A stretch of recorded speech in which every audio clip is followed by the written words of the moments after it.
Well, that was Dominic Raab, the Foreign Secretary, saying he's confident about the chances of success. Later today, the government will make a fresh bid to get its EU agreement passed by Parliament. Joining us now is Bronwen Maddox, Director of the Institute for Government. Still with us in our London studio, Jeffrey Yu from UBS Wealth Management. So thank you so much for joining us. Bronwen, when you look at what happens next, what are the chances that this deal, without too many amendments that would force the UK to stay in the customs union, actually get passed by October 31st? Oh, well, you put your finger on it with those little qualifications in there. I think it does seem as if Boris Johnson might have the numbers to get his deal through.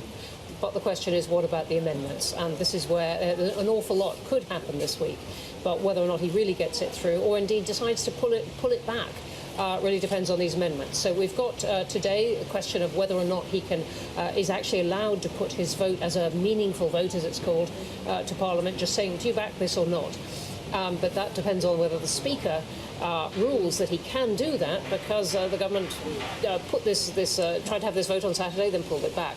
Really, tomorrow is probably the biggest battleground, though, and particularly if the government hasn't managed to have its meaningful vote today, because all kinds of amendments may be attached to the legislation that the government will start trying to bring tomorrow to get this bill through. And the two main ones are about a customs union or a second referendum. And the customs union is where there's thought to be more support. And if that got through, it is very likely that the Prime Minister might withdraw his bill, saying it's not the same thing at all. And will he resign? No one's talking about that yet. In fact, after many setbacks, the Prime Minister is almost on the front foot. Even though he's been forced to ask the European Union for an extension, he does seem to have what Theresa May never managed to have, which is more or less, it's going to be down to one or two, more or less the numbers to get his bill through Parliament. So no one is talking about resigning just at the moment.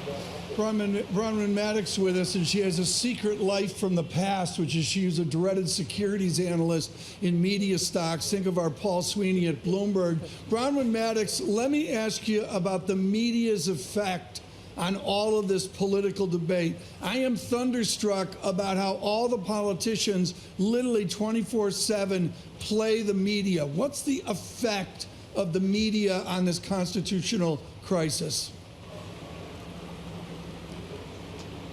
Well, it's, I would say, keeping the media in business in a way. It's become a minor Brexit industry, and the media are finding that they can report really round the clock on this. There's probably a level of Brexit fatigue coming in, and the population, I think, everyone. This is why the government's new slogan, "Get it done," is having such resonance. There's people wanting some kind of resolution of this. But, the media have many different voices in this. The media really are plural, and they've had much to say. So I wouldn't say that it's changing, it's not changing people's minds one direction or another, but you couldn't say now that the people of Britain were not educated on every aspect of Brexit compared to 3 years ago. Right, very interesting. Which voice will you listen for in the next 24 hours? Of all the different players in this, what are you most focused on? Really on tomorrow, and on whether this amendment that some MPs, led by Labour, want to get through on the customs union, forcing this to be added to Boris Johnson's bill. If that goes through, that's trouble for the Prime Minister. Otherwise, I wouldn't quite say he's got plain sailing, but he's got a much clearer route than he might have thought some weeks ago. But how would a Prime Minister actually deal with either being, forced to stay in the customs union or a second referendum? Wouldn't he lose in the eventuality of a general election? Wouldn't he lose so many votes, because that would be against, what he's promised so far? I don't know exactly, and that's why I'm not sure he would put he would go ahead with his legislation anyway. He might say, if the customs, I pull it back, let's go straight to a general election.